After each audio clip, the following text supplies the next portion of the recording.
யாத்ராகம் 19:20 வரை பார்ப்போம்.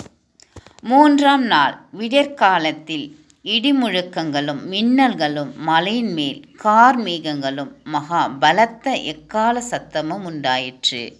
பாளையத்திலிருந்து ஜனங்கள் எல்லோரும் நடுநடுங்கினார்கள். அப்பொழுது ஜனங்கள் தேவனுக்கு எதிர்கொண்டு போக மோசே அவர்களை பாளையத்திலிருந்து புறப்பட பண்ணினான். அவர்கள் மலையின் அடிவாரத்தில் நின்றார்கள். கர்த்தர் சீனாய் மலையின் மேல் அக்கினியில் இறங்கினபடினால் அது முழுவதும் புகைக்காடாயிருந்தது.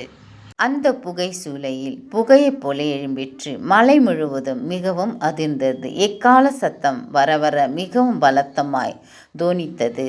மோசே பேசினான். தேவன் அவனுக்கு வாக்கினால் மறுமொழி கொடுத்தார். கர்த்தர் சீனாய் மலையிலுள்ள கொடுமுனையில் இறங்கினபோது கர்த்தர் மோசேயை மலையில் கொடுமுனையில் வரவழைத்தார். மோசே ஏறிப்போனான். அப்பொழுது கர்த்தர் மோசேயை நோக்கி, ஜனங்கள் பார்க்கிறதற்கு எல்லையை கடந்து கர்த்தரிடத்தில் வராதபடிக்கு அவர்களில் அநேகர் அழிந்து போகாதபடிக்கும் நீ இறங்கி போய் அவர்களை உறுதியாக எச்சரி.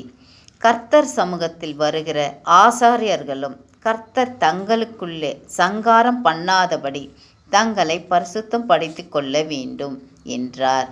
ஆமீன். கர்த்தர் மோசேயை நோக்கி, நீ ஜனங்களை ஆயத்தப்படுத்து. 3 நாள் வரைக்கும் அவர்கள் ஆடைகளும் வஸ்திரங்களையும் தோய்த்து அவர்கள் மனைவியிடத்தில் சேராதிருங்கள். குளித்து சுத்தபத்தமாய் இருக்க வேண்டும் என்று. அதேபோல் ஜனங்களும் சுத்தபத்தமாய் இருந்தார்கள். நம் தேவன் பரிசுத்த கன்னராய் இருக்கிறார். ஆமேன்.